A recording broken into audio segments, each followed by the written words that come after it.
I'm glad I did my hair today. So, my name is Christine Stevenson. This is my second BSides, my first one in Cleveland, and I realized that I'm really overdressed. So next time, I will be changing that. Yeah, I'd rather be in, shorts and flip-flops myself as well. I feel like I'm really loud.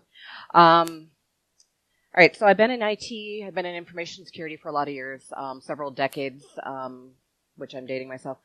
But what I'm here to talk to you today is about moving beyond assumption-based security. So we kind of assume that the products that we're buying and the solutions that we're putting in are actually doing what they're supposed to do, right? So today I'm going to show you a few different demonstrations and how you can validate your controls and how you can use this security instrumentation to basically hack your own network and test out those controls, okay, and see how they respond. So if anybody if anybody has any questions, though, feel free to make this interactive, because I'm trying. All right. Oh, cool. All right. So, what are the issues that we're seeing out there today? We're assuming, like I just said, we're assuming our technologies are working as our vendors described. It's going to go out, it's going to do your dry cleaning, it's going to, it's going to wash your car. So there's a lot of vendors out there. There's a lot of good ones. There's also some bad ones, right? Last year alone, 1,300 security vendors got their Series A funding. So, I mean, that's a lot. I mean, just security vendors, it's probably 1,000 too many when you think about it, right? So security instrumentation is not a better IPS or a better IDS or a better firewall. It's something completely new. And so that's what I'm here to talk to you about today. I work for Veridon. Veridon is a security instrumentation platform. I'm going to try to make this not such a salesy pitch and more of a security instrumentation as a concept.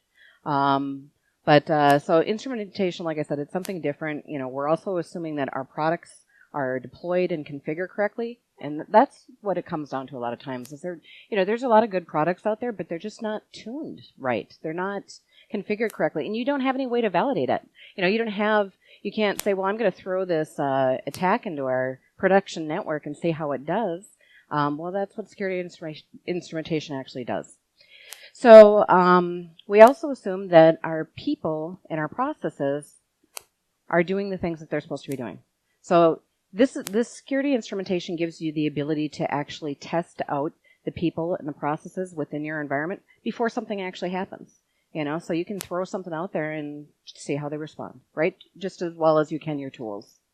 And also my favorite, the environmental drift portion of it. So once you get things set up and everything's green, and you like it, it's working for you, you expect it to stay that way, but we all know networks don't stay that way, right? There's environmental drift. Somebody's going to change a firewall rule or a span port or something's going to be changing within your environment that's going to break what you set up. So we have built into our security instrumentation platform, have that built in where you can monitor for those changes in your environment. So at the core of all of this, we put a lot of money into our investments and into our security platforms. We put a lot of effort. We put a lot of resources in. And it still doesn't equal security effectiveness.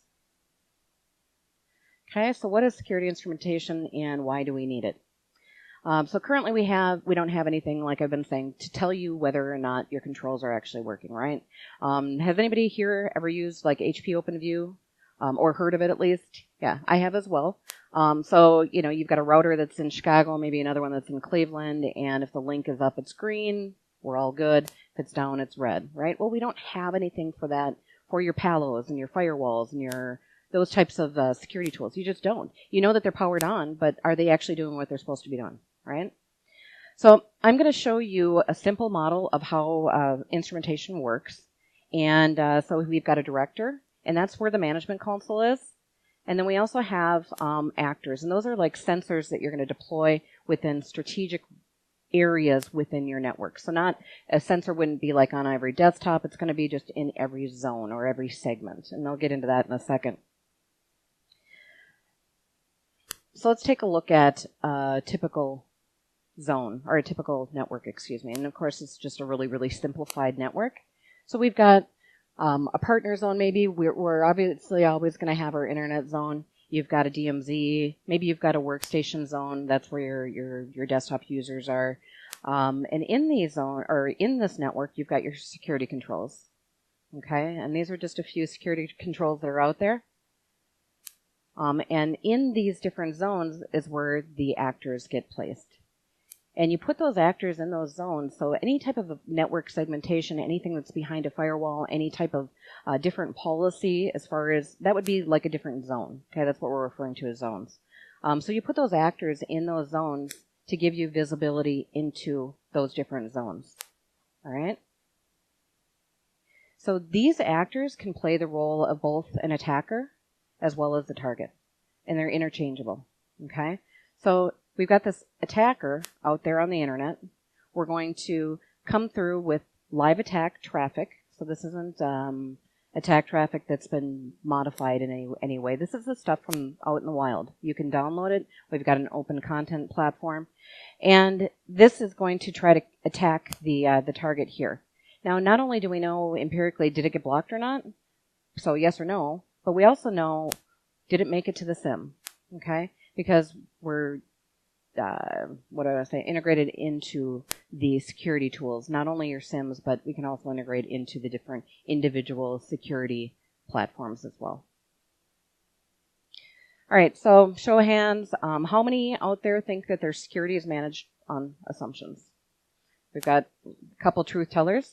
All right, so all, part, none, don't know. Okay. Part. Yeah, you know what, and you're probably right. So we did take a survey, and 2% said that none of it was managed by security, and I'm not sure what the color of the sky is in their world. Because it truthfully, part is probably about right. You know, you might have some other mechanism that you can validate that those tools are actually working. But for the most part, it's, you know, part or all of your environments are managed by assumptions. Okay? You hope that stuff is going to actually work the way it's supposed to. All right, so we're going to, instead of talking about it, we're going to show it. I don't know if we can get darker at all. I don't think we can. So this is going to be a little hard to see. What's that? I'm sorry. Oh, yeah. And I'm already started. It's noon somewhere, I think. All right, so what I did is I put together a video. So the attack that we're going to be running here is a Vatrek and Bartolek's attack. And I put it together in a video because, you know, if I like pulled up the demo and tried to do it, you know, it wouldn't work and it would really suck. So I decided I'm going to make a video of it, and then that way it'll work, right? So what we're going to do here is we're going to launch an attack between a few actors, okay? We're going to see how the security controls respond, all right? So I'm going to go ahead, and so we're going up and we're going to run a sequence. It's really hard to see. I'm sorry. It's like really blurry. All right, so we're running a sequence here, and what we're doing is we're picking out a post-phishing Bartolek's Vatrek download. It's a sequence, meaning it has several different steps it's going to take. So it's not only going to go out and download Bartolek's or Vatrek, it's also going to back out to C2 for further instructions, but it's also going to try moving laterally within your environment. You know, dumping credentials and turning off firewalls and things like that. And then after that, it's going to try to do data exfil. We're doing it over ICMP in this one, but you can use any protocol that you want. Okay, so now we're going to assign the actors. So where do I want this to play out? I want it to be from my desktop users, and I'm going to go out to the internet. Remember, this is post-phishing, so we're going to be clicking on a link, and it's going to be dragging some, you know, Bartolek's or something down, dropping that file down. Now we're going to try to move laterally from the desktop that's been compromised, and then we're going to try to do data exfil out to the internet. All right, so that's going to go ahead and run.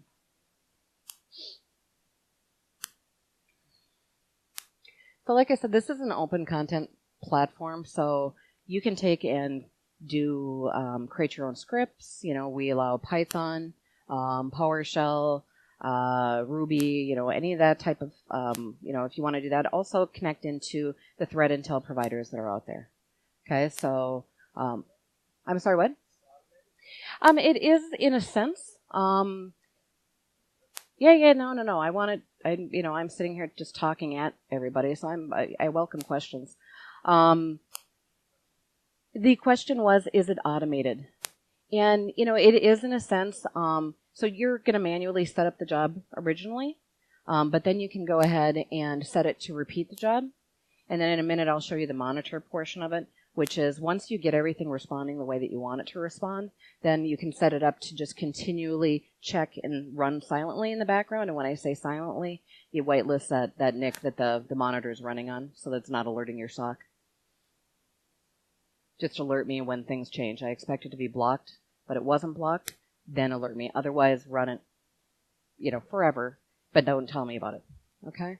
All right, so it looks like the events made it to QRadar, but it didn't match a rule. So the event data is actually there, the raw log data, right?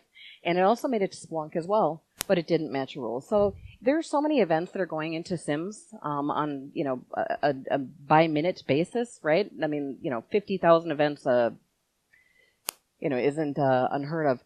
So somebody probably isn't going to see that. If it doesn't correlate or if it's not creating a notable event, somebody isn't going to see it. They're not going to look at it, right? So here we show that we took, this is the Valtrek one, and this one looks like it actually did match a rule, okay? So that means it's going to generate that alert. It's going to tell somebody about it. Somebody's actually going to look at this one. So that's good. We also have the data there.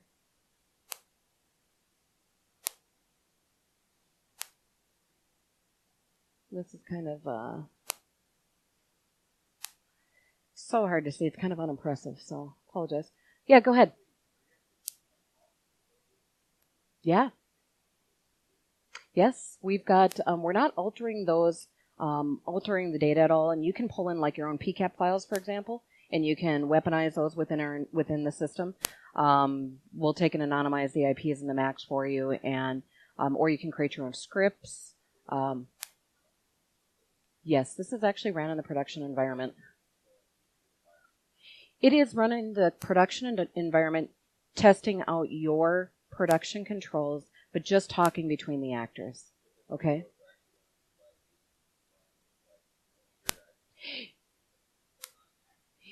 Yeah, so I guess I misunderstood what yeah, you're right. You're correct on that. Yes. Yes, but it's, yeah, yep. Is it? Right, we're not going to be like bringing you out to a Zeus site or something like that. So, all right. So one thing that I wanted to mention on here is, like, say that there's a headline attack that comes out, and your boss comes up and says, I heard about this thing last night, and are we protected? A lot of times you're just like, well, we do best practices and all of our stuff is up to date, but you really can't say, yeah, we are. But this gives you the ability to go out and grab a PCAP, or if you have a threat intel provider or somebody that you can get that information or that attack from, and bring it into your environment and weaponize it and actually test out, the next day, hey, are we protected against that? You have the ability to do that with this. Okay. All right, we're going to move on to instrumenting Splunk. I'm sure I've got to believe everybody in this audience knows what Splunk is. All right, so we're going to go ahead and run an action again between the actors, and what we're going to use is Valtrek, but we're not going to use that whole sequence of events. We're just doing a single action, okay? So I'm going to execute it between a few different actors. So we're going to go down, go to our actions library, going to pull up that Valtrek, and we're going to go ahead and run that.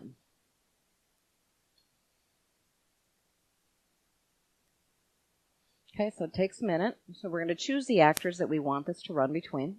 Again, the actors can be both the attacker or the target.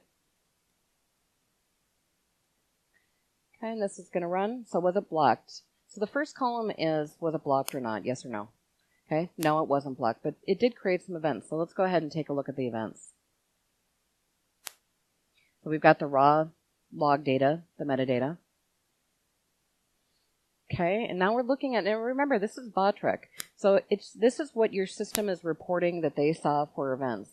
that's some sort of, I don't even know what that says. Terse, alphanumeric, I don't know. But it doesn't, none of it says Vatric. But what you can do, though, is you take that information, take those events that were generated in your network, and this is what Vatric looks like in your network. It's not going to look the same in your network or your network. This is what it looks like, in your network, for example. You can go and then create a correlation rule, copy out the stuff that you pulled from the SIP solution, the Secured Instrumentation Platform, copy it in, go ahead and create this correlation rule, and then we're going to rerun it and see what happens.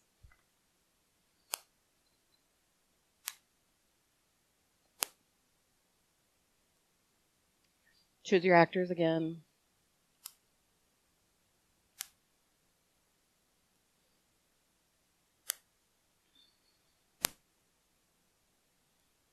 Okay, so we didn't block it, which was expected because we didn't put it in there to block, but we did detect it, and this time Splunk created a notable event. So in other words, it did correlate. Somebody is going to be alerted on this. Somebody's actually going to take a look at this. Okay? Does anybody have any questions on that? All right, cool. So SIM tuning is probably one of the biggest use cases. It's really, you've put a lot of money into a SIM. SIMs are very expensive, but they're really complex and they're really hard to get right. You have to have a lot of stuff go right for the SIM to be working and correlating properly. Okay, so this just helps out. All right, so we've been talking about a lot of network attacks. So let's pivot over to endpoint attacks. All right, so we've got a couple different types. We've got our non-destructive, and then we have our destructive. So non-destructive is going to be running things that are low risk. Mimikatz likes to steal credentials, but isn't necessarily going to take down your network, right? And then on the other side, we've got our destructive. Our destructive is going to be more of a, like a sandbox. So it's a nested virtual environment running an actor that's also going to run a gold image, whether it's your server, your workstation, whatever it is, and the security controls that you have on your, regular endpoints, right? So we're going to go ahead and run that, and we're able to detonate then and see how your security controls respond, and then snapshot it back to a known good. Okay? Whereas the non-destructive, we actually do those testing in your production environment. It's not a sandbox. And it also uses a gold image. But we're just running low-risk behaviors, and that's why we can run that in the production environment. All right. Everybody familiar with Mimikatz? Okay. A lot of heads shaking yes. So it's a credential stealer for the most part. So we're going to go ahead and run a Mimikatz attack, and we're going to run it against a bunch of endpoints. And these different endpoints are running different technologies. And I don't want to say that there's a technology that's better or worse out there. It's usually just how they're tuned, right? And so for demo purposes, of course, we're going to have those set up in a specific way to make it more interesting, right? All right, we've got one that's running Windows Defender, one that's just a Windows 7 or 10, I can't remember, box, that doesn't have anything on it at all. We've got another one that has Malwarebytes on it, another one that's running Silence, and another one that's running Semantic.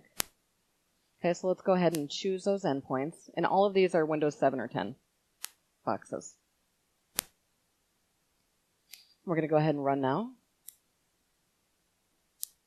So now the sun came out and it made it even worse. Yeah. I guess I was actually praying for rain. But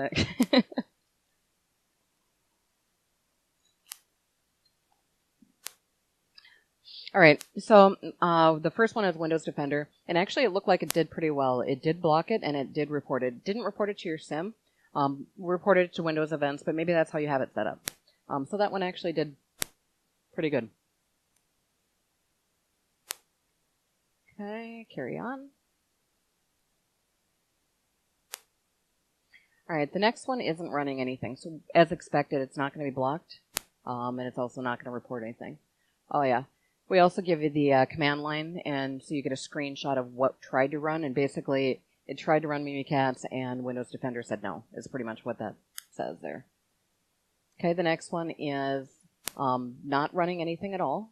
So as expected, it's not blocked. No events.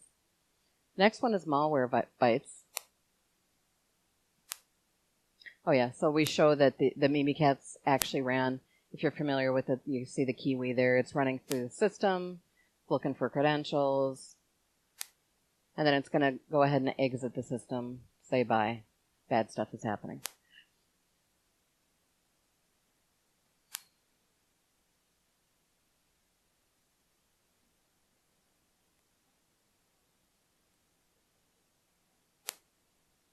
All right. So now we move on to Malwarebytes. And that one also didn't provide any events, and it didn't block. And again, we're not saying that these are, Malwarebytes can't block Mimikatz. It's just the way we have it configured in the lab. So I don't want to get anybody mad if they're a Malwarebytes, person. So here we've got the next one is Splunk. Cylance. And Cylance is, didn't block it, but it did report it to the SIM. So that's good. But looking at this, it didn't match a rule. And I know you can't read that, but that's what it says. It didn't match a rule. So therefore, nobody's actually going to see that event. Nobody's going to be alerted on it. And the last one is Semantic. And here, this is kind of funny. This one actually was blocked, but it doesn't provide us with any events. And what we were told by Semantic is that they do it so quickly that they don't actually provide events on it. And I don't know. That doesn't make any sense to me either. But if I had to choose whether or not it's going to be blocked or events, I think I'm going to go with blocked, right? All right. All right, let's go on. I think that this is the last one, and looks like we're probably approaching time anyway. So let's take a look at so pretty much everything that we've been doing has been like ad hoc kind of tests, ad hoc kind of attacks. Your boss asks you if you're protected against XYZ, you want to validate it, that kind of thing. But one of the real powers with instrumentation is the fact that when you get everything where you want it, so, this first column here is blocked, right? If you get it all green, you get it all set up the way that you want it, you can create a monitor, and then this is a monitor dashboard. But you can create the monitor, and it's just going to run silently in the background, and it's only going to alert you then when something changes and it broke what you already had working. Okay?